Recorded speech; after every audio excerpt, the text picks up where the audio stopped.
In this video, I'm covering the top things to do in the Los Cabos area. You can do any of these trips on your own. I've left some resources in the description below, or you can join one of my future Azul Unlimited dive expeditions. Vámonos!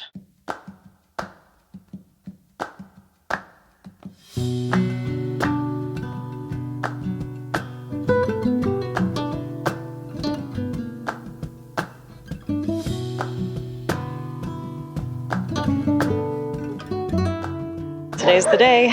People arrive for the Baja dive expedition, and we're going to spend the next week diving around Los Cabos. I chose Cabo San Lucas because I've wanted to dive Baja for many years, and I knew my friends at Dive Ninja Expeditions would take great care of my group.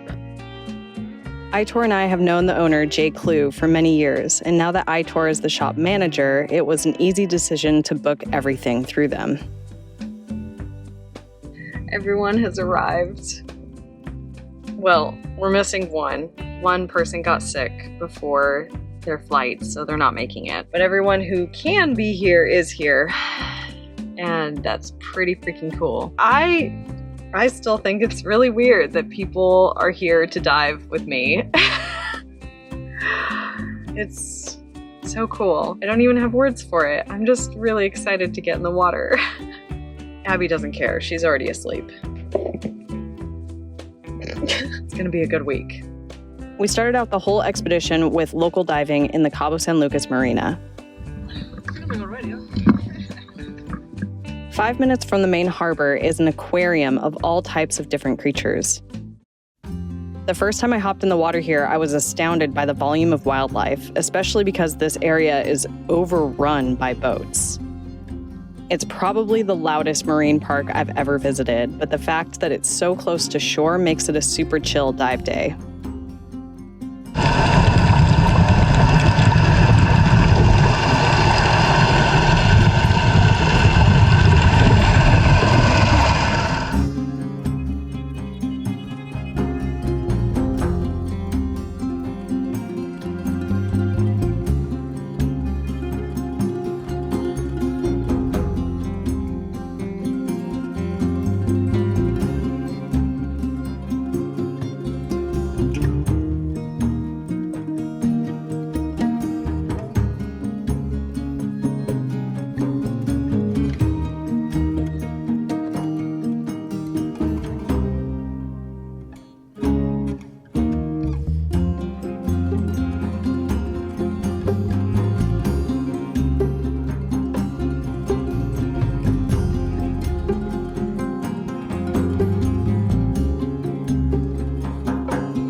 Yum!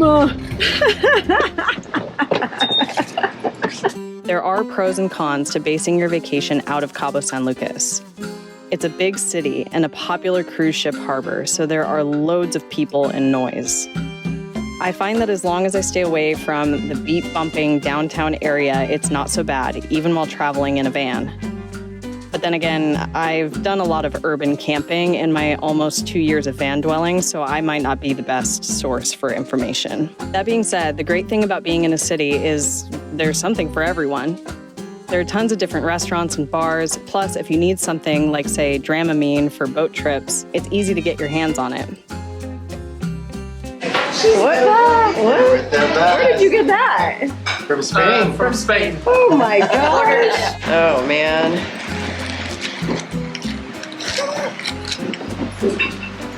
Wow. Like smoke out coming out. Yum. That's a happy Sarah.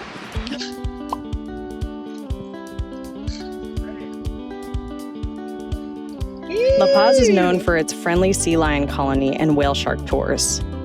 It's also a super chill spot to hang out, and if you're in a camper, there are great nomad spots where I've met some of the best people on the road.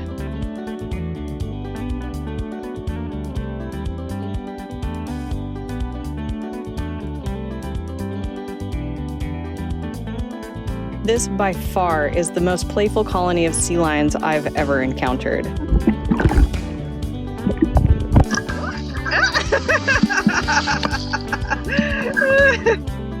Due to the huge amount of tourism, these pups are used to playing with bubbles blown by divers and chewing on fins of unsuspecting snorkelers. The rookery is made up of males, females, and their pups. You can tell the difference between males and females by their body and head sizes. The boys can get as big as 3 times the size of the girls, up to 300 kilograms. Plus, check out the difference in head shapes of this big boy here. During the mating season, males will try to monopolize females by defending territories such as pupping habitats and water access to keep other males at bay. Sea lions are also polygamous, so males will mate with several females during the mating season. Also, males rarely stick around for taking care of the pup. Men, am I right?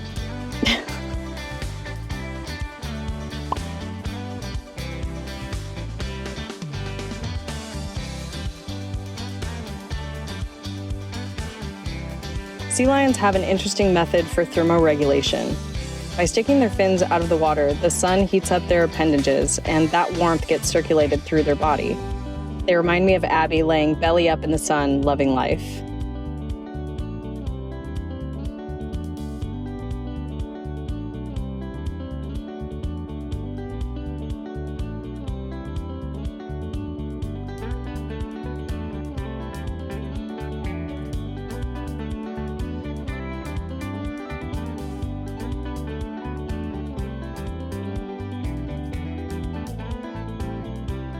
This special play zone is called the Puppy Cave, where young sea lions zip in and out of the shadows to scratch their bodies along the cove wall and nibble on each other. I never get tired of playing with sea lions, and these ones especially could never get old. You will giggle more than you ever have in the water by going on one of these tours.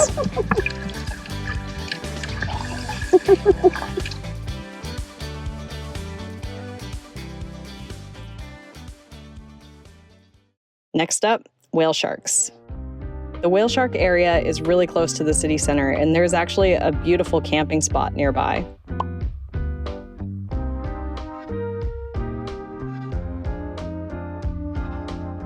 Are you ready?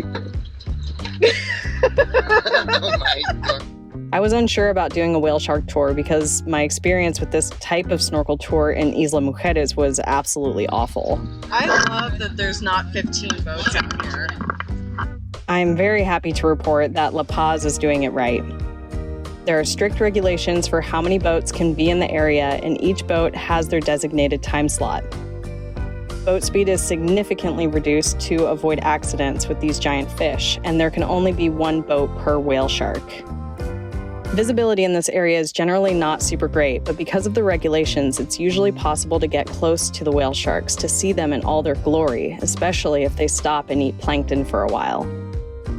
When this happens, the whale shark goes vertical and filter feeds in one place. If you do get close, it's important to keep a few things in mind. Don't ever touch the whale sharks. Don't get in front of them where they could run into you.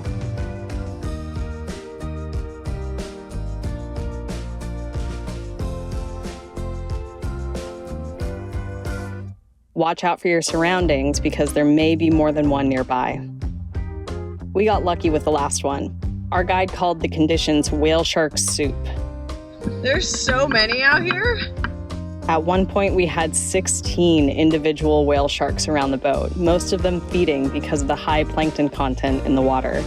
It's moments like these when I wish my drone wasn't broken. Wow! Oh my God. That's so cool! This is even better than being in the water next to it. I love you. Was that what you were hoping for? Amazing. I was like, This oh is the good no. life. Our next day trip was Cabo Pulmo. Dive sites in Cabo Pulmo National Park work on the lottery system, so when we showed up for our dive day, we found out that we couldn't dive with the bull sharks. However, all the dive sites in Cabo Pulmo are bustling with life, so it was still an excellent dive day. If you want to learn more about this area and see some sweet bull shark footage, check out episode 3 of this series.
Both of these day trips to La Paz and Cabo Pulmo are long days.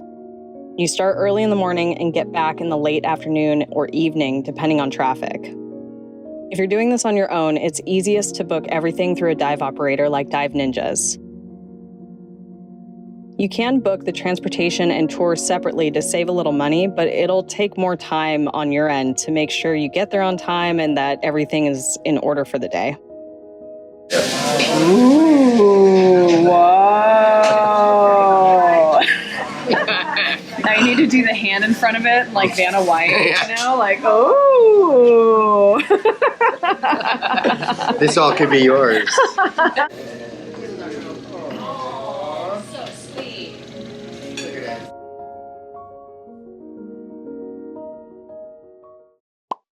The corridor is a 20-minute ride from the main Cabo San Lucas harbor and is a totally different dive experience.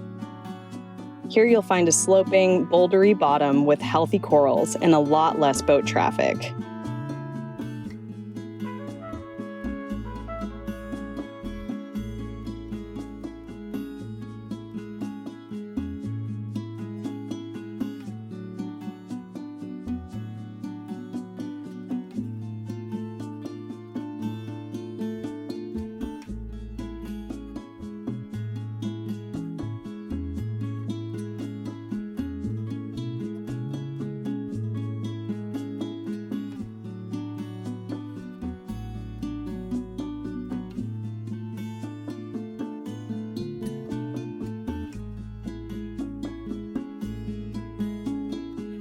One of my favorite finds in this area is at the dive site Whale's Head.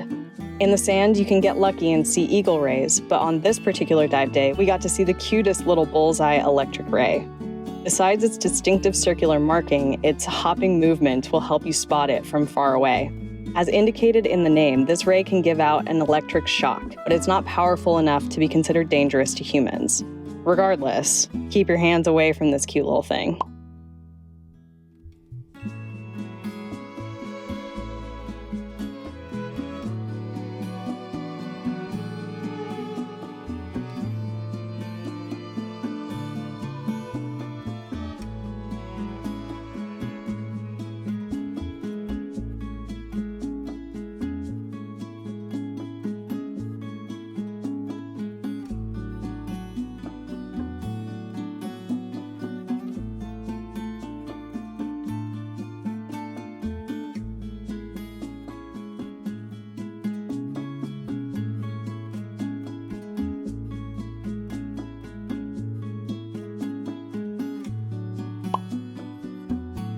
Generation of captains on a ship. Yes. Oh, yay! Yeah!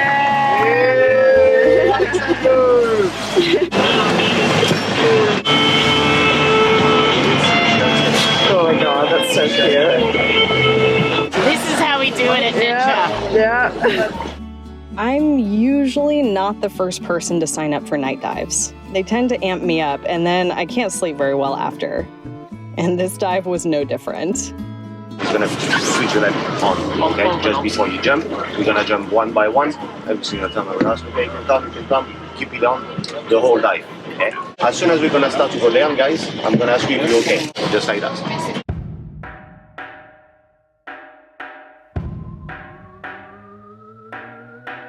Bye.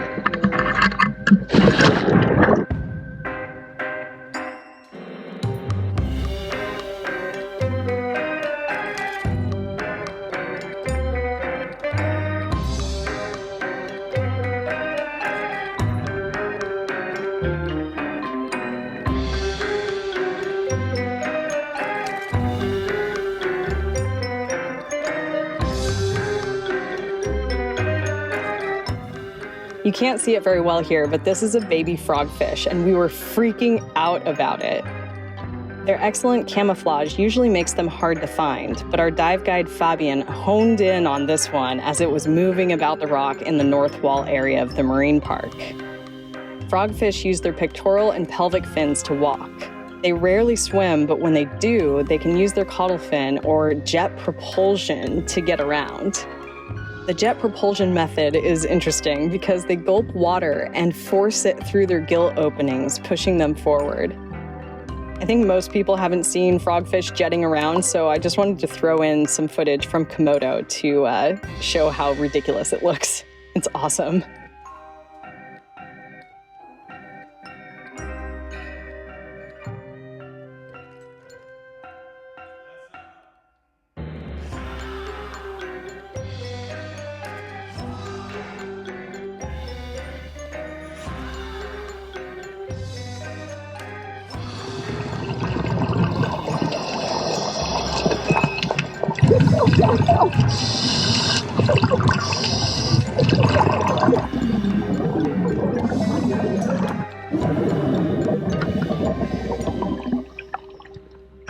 That was so rad. To come up to that moon. So good. Baby frogfish. I want to see more.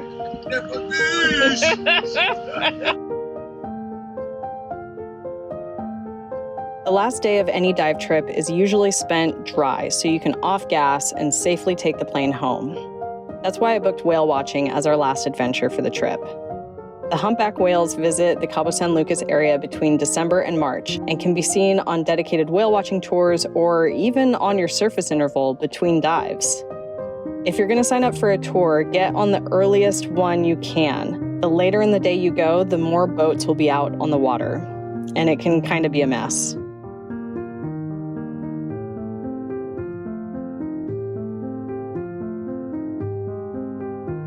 Finally, I just have to give a big thank you to the beautiful people who joined my first Azul Unlimited dive expedition.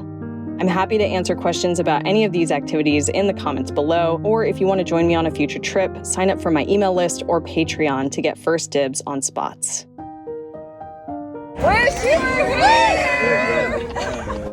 Okay, love you, bye!